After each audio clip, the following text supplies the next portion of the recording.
Trading की दुनिया में एक सवाल बार बार पूछा जाता है, सफलता में आखिर कितना समय लगता है। कोई कहता है 6 महीने, कोई कहता है 2 साल, और कुछ लोग तो यहाँ तक दावा करते हैं कि सिर्फ 30 दिनों में अस्टर बना जा सकता है। लेकिन सच्चाई इन सब दावों से बहुत अलग है, और यही सच्चाई है जो 90% ट्रेडर्स को कभी पता ही नहीं चलती। मार्क डगलस, जो ट्रेडिंग साइकोलॉजी के सबसे बड़े नामों में से एक माने जाते हैं, उन्होंने अपनी किताबों में बार बार एक बात दोहराई: ट्रेडिंग में सफलता का कोई फिक्स्ड टाइमलाइन नहीं होता। ये कोई ऐसी स्किल नहीं है जिसे कैलेंडर पर मार्क करके सीखा जा सके। असल में ये एक मेंटल ट्रांसफॉर्मेशन है, और मेंटल ट्रांसफॉर्मेशन कभी भी शेड्यूल फॉलो नहीं करता। अब सवाल ये उठता है कि फिर लोग गलत कहाँ जाते हैं। ज़्यादातर नए ट्रेडर्स मार्केट में आते हैं टेक्निकल एनालिसिस सीखने के इरादे से। वो चार्ट पैटर्न याद करते हैं, इंडिकेटर्स सेटअप करते हैं, सपोर्ट रेजिस्टेंस की लाइनें खींचते हैं। ये सब ज़रूरी तो है, लेकिन ये पूरी कहानी नहीं है। मार्क डगलस के अनुसार टेक्निकल नॉलेज सिर्फ 25% गेम है, बाकी 75% गेम है साइकोलॉजी का। यही वो पॉइंट है जहां ज़्यादातर लोग भटक जाते हैं। वो सोचते हैं कि अगर उन्होंने परफेक्ट स्ट्रैटेजी ढूंढ ली, परफेक्ट इंडिकेटर कॉम्बिनेशन बना लिया, तो पैसा अपने आप बनना शुरू हो जाएगा। लेकिन हकीकत में दो ट्रेडर्स एक ही स्ट्रैटेजी यूज करें तो भी उनके रिजल्ट्स बिल्कुल अलग हो सकते हैं। क्यों? क्योंकि स्ट्रैटेजी सिर्फ एक टूल है। असली फर्क पड़ता है उस इंसान की माइंडसेट से जो उस टूल को इस्तेमाल कर रहा है। मार्क डगलस अपनी किताब ट्रेडिंग इन द जोन में एक कॉन्सेप्ट बार बार समझाते हैं: प्रोबेबिलिस्टिक थिंकिंग।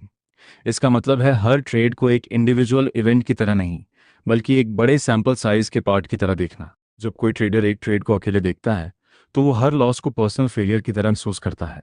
लेकिन जब वो प्रोबेबिलिटी की भाषा में सोचना सीखता है तो उसे पता होता है कि 100 ट्रेड्स में से 60 जीतेंगे, 40 हारेंगे, और यही उसकी एज है। ये शिफ्ट रातों रात नहीं होता। यही वजह है कि टाइमलाइन का सवाल गलत सवाल है। सही सवाल ये है: कितने ट्रेड्स लगेंगे, कितनी बार डिसिप्लिन टूटेगा और फिर बनेगा, कितनी बार इमोशनल रिएक्शन आएगा और उसे मैनेज करना सीखा जाएगा। ये संख्या हर इंसान के लिए अलग है। अब बात करते हैं उन स्टेजेस की जिनसे लगभग हर सीरियस ट्रेडर गुजरता है। पहली स्टेज होती है अनकॉन्शियस इनकॉम्पिटेंस, यानी वो दौर जब ट्रेडर को ये भी नहीं पता होता कि उसे क्या नहीं आता। इस स्टेज में ओवर कॉन्फिडेंस बहुत ज़्यादा होता है। एक दो अच्छे ट्रेड्स के बाद लगता है कि मार्केट क्रैक कर लिया गया है। यही वो दौर है जब सबसे बड़े लॉसेस होते हैं, क्योंकि पोजीशन साइजिंग और रिस्क मैनेजमेंट की कोई समझ नहीं होती। दूसरी स्टेज है कॉन्शियस इनकॉम्पिटेंस। यहाँ ट्रेडर को एहसास होता है कि उसे बहुत कुछ नहीं आता। ये स्टेज इमोशनली सबसे मुश्किल होती है, क्योंकि यहाँ फ्रस्ट्रेशन पीक पर होता है। लगातार लॉसेस, बार बार रूल्स तोड़ना और खुद पर शक करना, ये सब इसी फेज की पहचान है। बहुत सारे लोग यहीं ट्रेडिंग छोड़ देते हैं क्योंकि उन्हें लगता है कि ये उनके बस की बात नहीं है। लेकिन जो लोग यहाँ टिके रहते हैं वो तीसरी स्टेज में पहुंचते हैं, कॉन्शियस कॉम्पिटेंस। इस स्टेज में ट्रेडर के पास एक सिस्टम होता है, रूल्स होते हैं, और वो उन्हें फॉलो करने की कोशिश करता है। लेकिन इसके लिए भारी मात्रा में कॉन्शियस एफर्ट लगा पड़ता है। हर ट्रेड लेने से पहले माइंड में एक चेकलिस्ट चलती है। यहाँ प्रॉफिटेबिलिटी शुरू हो जाती है, लेकिन कंसिस्टेंसी अभी भी नहीं आई होती।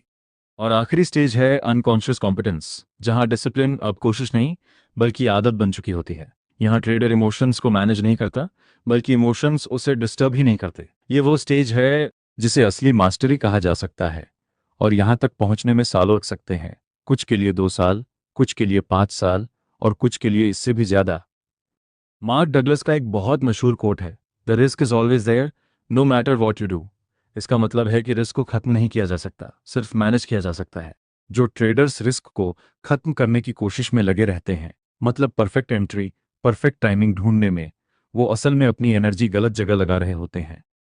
एक और इम्पॉर्टेंट कॉन्सेप्ट है सेल्फ सैबोटाज का। बहुत सारे ट्रेडर्स के पास अच्छा सिस्टम होता है, अच्छी स्ट्रैटेजी होती है, फिर भी वो पैसा नहीं बना पाते। क्यों? क्योंकि उनका सबकॉन्शियस माइंड कहीं ना कहीं सक्सेस से डरता है, या फिर पुराने बिलीव्स की वजह से खुद को पैसे कमाने के लायक नहीं समझता। मार्क डगलस इसे साइकोलॉजिकल बैरियर्स कहते हैं, और ये बैरियर्स तब तक नहीं टूटते जब तक इंसान अपने आप को ऑब्जर्व करना नहीं सीखता। तो फिर असली टाइमलाइन क्या है? ईमानदारी से कहा जाए तो ज़्यादातर सीरियस, डिसिप्लिन ट्रेडर्स को कंसिस्टेंट प्रॉफिटेबिलिटी तक पहुंचने में कम से कम 2 से 3 साल लग जाते हैं। और ये तब है जब वो सही तरीके से जर्नलिंग करें, अपने ट्रेड्स को रिव्यू करें, और सिर्फ पीएनएल नहीं बल्कि अपने बिहेवियर पैटर्न को भी ट्रैक करें।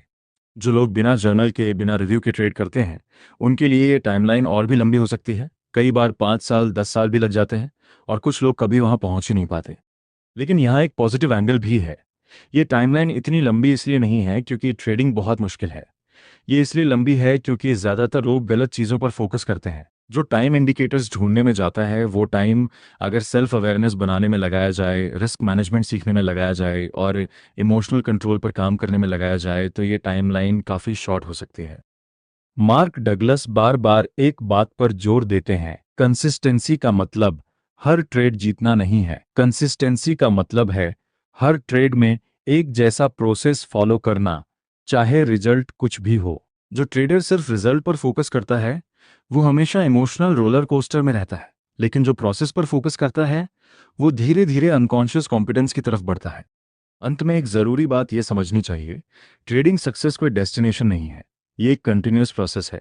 जो लोग कब सफल होंगे के सवाल में उलझे रहते हैं वो असल में गलत सवाल पूछ रहे होते हैं। सही सवाल ये है, क्या आज के ट्रेड में डिसिप्लिन फॉलो किया गया, क्या रिस्क मैनेज किया गया, क्या इमोशन को ट्रेड पर हावी होने दिया गया या नहीं। जो लोग इन छोटे छोटे सवालों के जवाब हर दिन सही देते रहते हैं वो अपने आप एक दिन पीछे मुड़कर देखते हैं तो पाते हैं कि वो कंसिस्टेंट प्रॉफिटेबल ट्रेडर बन चुके हैं, बिना ये नोटिस किए कि वो एग्जैक्टली कब हुआ। यही मार्क डगलस की सबसे बड़ी सीख है, फोकस टाइमलाइन पर नहीं बल्कि हर दिन के प्रोसेस पर होना चाहिए।